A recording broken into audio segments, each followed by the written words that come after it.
سلامونه احترامات د انګلیسي زده کړې مینوالو الله دې وکړي صحتمند او خوشحاله اوسئ سره د ملګرو دوستانو تاسو ته بهتره معلومه ده چې نن زمونږ د نهه میاشتني پروګرام لومړی میاشتې اتمه ورځ درس شروع کوو. د درس په شروع کې موږ لومړی کنورسیشن یا محاوره لرو. لومړی جمله لرو وایي where are you now؟ where are you now؟ تاسو چیرته یې یا چیرته یاست؟ همدا اوس تاسو وایي چیرته یاست؟ اوس چیرته یاست؟ I am in the classroom. I am in the classroom. زه په ټولګي کې یم. classroom وایي ټولګي ته. نمبر 2 where have you been born؟ where have you been born؟ تاسو چیرته زیږېدلی یاست یا چیرته پیدا شوي یاست؟ تولید هم چیرته شوی دی؟ I have been born in Kabul. I have been born in Kabul. وایي زه په کابل کې زیږېدلی یم. have been دا been چې کوم دی دا د to be دریم حالت دی. ګرامر کې به راځي مخې ته انشاءالله بیا به یې تشریح کوو. born وایي born وایي زیږېدلي ته پیدا شوي ته. نمبر 3 where are the students؟ where are the students؟ زده کوونکي چیرته دي؟ where are the students؟ زده کوونکي چیرته دي؟ they are in the classroom. دوی په ټولګي کې دي. they are in the classroom. دوی په ټولګي کې دي. فکر کوم دغه ته where نه وروسته r پاتې شوی دی هغه ورسره اضافه کوي. کلاسروم وایي ټولګي ته، students وایي جمع ده زده کوونکو ته وایي. د هغوی ته وایي دا سبجیکټ دی. بیا به راتلونکي کې تشریح کړو سره. نمبر 4 where do you usually eat lunch؟ where do you usually eat lunch؟ وایي تاسو اکثره وخت غرمې ډوډۍ چیرته خورئ؟ I usually eat lunch at home. I usually eat lunch at home. وایي زه اکثره وخت د غرمې ډوډۍ په کور کې خورم. usually اکثره وخت وایي. eat خوړل ته وایي خوراک ته. lunch وایي غرمه یا غرمې ډوډۍ ته وایي. او home وایي کور ته. نمبر 5 په 5م نمبر کې موږ کومه جمله لرو؟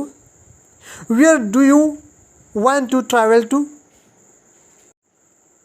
where do you want to travel to؟ وایي ته چېرته غواړې چې سفر وکړې؟ where do you want to travel to؟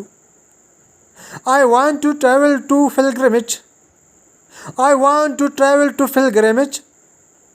وایي زه غواړم چې بیت الله شریف یا حج ته سفر وکړم. pilgrimage وایي حج ته، حج کولو ته وایي. travel to وایي سفر کول. دوستانو دغه زمونږ نن د محاورې برخه. دغه چې ما وویل بیا به ځان سره تکرار کړئ او تاسو هم ورسره ولولئ چې تر څو هغه تلفظ هم برابر شي. د درس وروستنۍ برخه کې به لغتونه لرو. امید لرم چې راسره پاتې شئ. دوستانو د درس دوهمه برخه پیلو او دوهمه برخه کې موږ ورډز یا لغتونه لرو. لومړی زه تکراروم یا تلفظ او پرونونسیشن یې کوم او تاسو یې راسره هم تکرار کوئ او بیا به یې د خیره له ترجمې سره ووایو. لومړی زه وایم او تاسو هم راسره تکرار کوئ. لس لغات لرو له پلان له مخکې نن ورځې. لومړی لغات habit heed hell heen health high healthy health hide bottle وسی له ترجمې سره وایو. دوستانو habit وایي عادت ته. head وایي توجه کول، پام کول. hell وایي غونډۍ ته، هغه د خاورو غونډۍ هغې ته hell وایي. heen وایي چرګې ته، مؤنث ته چرګه. heart وایي زړه. high وایي لوړ. healthy وایي روغ رمټ.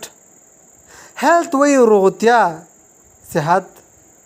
hide وایي hide پټول بوتل وی بوتل ته. دوستانو نن اوس موږ دغه لغتونو برخه له دې وروسته به موږ ګرامر لرو. ګرامر برخه لرو. امید لرم چې راسره پاتې شئ. بیا هم دوستانو د درس دریمه برخه پیلو چې په دریمه برخه کې موږ ګرامر یا ګرامر لرو. ګرامر کې موږ د انګلیسي الفابet شروع کړی وو چې 14 توري ته رسیدلی وو. نور مو مخکې تاسو سره شریک کړي دي.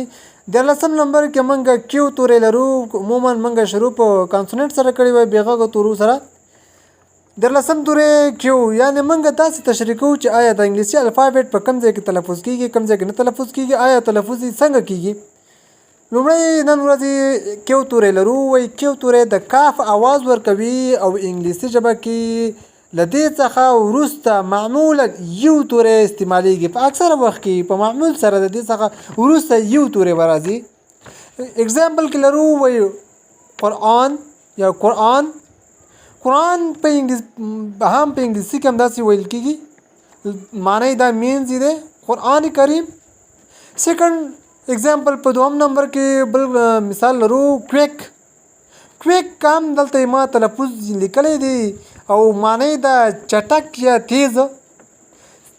تل اگزامپل لرو په دریم نمبر کې کویشن.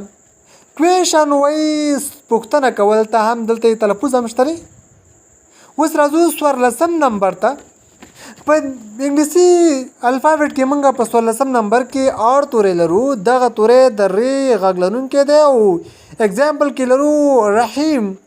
رحیم نوم دی هم په ری سره تلفظ کېږي. او په دوم نمبر کې لرو رین. رین چې کوم دی دا هم همداسې تلفظ کېږي. رین. رین وایي اصل کې باران ته مینز دی. دریم نمبر کې لرو راشد. راشد خپله نوم دی. 15 نمبر کې موږ لرو د اس تورې. وایي اس تورې چې دی دا د سین اواز لرونکی دی یا سین اواز افاده کوي.